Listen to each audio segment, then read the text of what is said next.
Hi, this is Sam. I'm just going to show you a demonstration of my prototype to show you what AI mechanics have been implemented. This involves the core algorithm, which is the cover system, as well as some teamwork mechanics and the EQS system.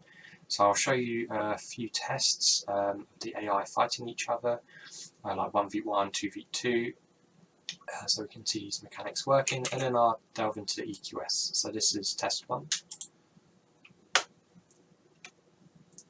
So immediately the AI runs into cover when he gets shot by the enemy, and he continues to keep distance when the enemy gets too close. As you can see, he takes cover when he gets shot at. See, it's the enemy keeps coming to his position, so he's not taking cover that often, but as you can see, he ran around 3 different covers, and then he goes back to patrolling once he wins. Right, for our second test, we've added a teammate to see if we can see some teamwork. So as soon as he gets shot, the other one goes to rescue, and they both go into cover when they get shot. This guy has a stun grenade, and as you can see, they're retreating as well when the enemy gets too close. And the one that's rescuing keeps throwing the stun grenade every few seconds.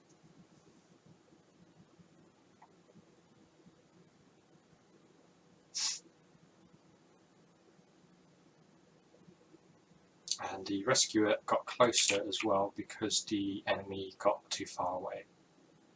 Now there's obviously a problem of them getting too close to each other for cover and end up colliding with each other, which is one of the main issues, but other than the colliding, it works reasonably well.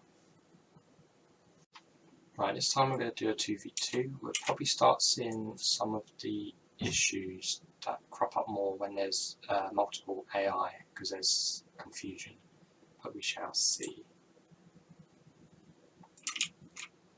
So it starts off normal, the rescuing and the cover system working for both of them. Rescue have a stun grenade, and they both retreat as we expect them to.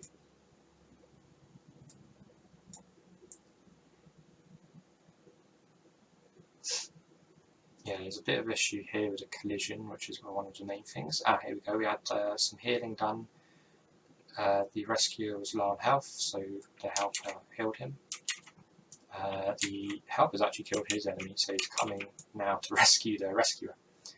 And yeah, it worked. There was definitely jankiness, but they did the job.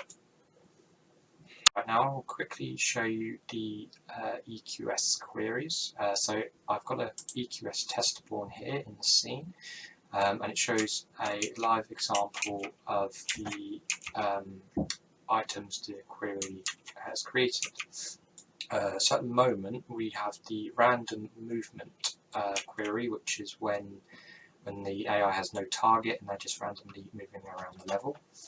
So this is the query. It's a cone generator, so it's 200-degree angle in front of the querier. Has an overlap to stop it from picking spots that are overlapping walls and such, so the AI doesn't get stuck. And it has a distance and dot check. So the distance is obviously how far the item is from the querier or from the AI. So we want ones that are further away. And then we've got a dot one, which basically favours, it's to do with rotation, it favours items that are more in front of the AI rather than to the sides. So when we put it into practice, as you can see, the blue ones are overlapped, so they're not valid, we can't move to those, where the green ones are the best locations, and the red ones not so much. We can draw labels on, so we can actually see the weightings as well. So obviously when they're close by, they're only given like 0.8, 0.17, all the way up to 1. So these far away ones, like 0.91, near enough match our query, as 1 would be 100% match. So yeah, so if we then move him about, you can see the items update. So that's the random movement. We have find player. So this one is quite a simple one. It generates a circle around the enemy. So the idea is that we're trying to find the enemy. They've gone out of line of sight, and we need to find out where they've gone to. So it's only got a trace. So essentially, if we only want items that are not visible to the AI, because obviously if we can see the item, we know the enemy isn't there. So we want to check items we can't see. So the red ones are valid, we can't see them, so we can move to the red items, where the blue ones we can't, because we can see the enemy, so we can see those items. So the main query we have is to find cover one. So it's quite a big query. So it's a 360 arc on the AI, around the AI, and it has 4 different tests. One is just to check that the path exists, so the AI can actually make it to the item. We've got obviously a distance one, but with this time we want closer items, because we don't want the AI to have to travel far to get to cover. But the main 2 that create the cover points are the traces. So one is the enemy trace, so we want the item to be out of line of sight of the enemy. We don't want the enemy to be able to shoot you when you're in cover. But we also want it to be out of sight for the querier, because it needs to be behind something that no one can see. So in this example, as you can see, even though there's lots of cover around, it doesn't pick any of the blue ones because the enemy has line of sight to it, or the AI does. But it picks some behind here because no one can see these items.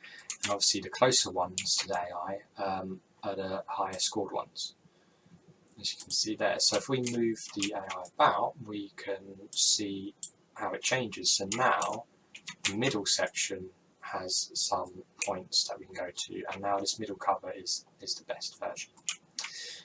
So that's how we essentially tested the AI. It was a lot of trial and error, just seeing what tests worked.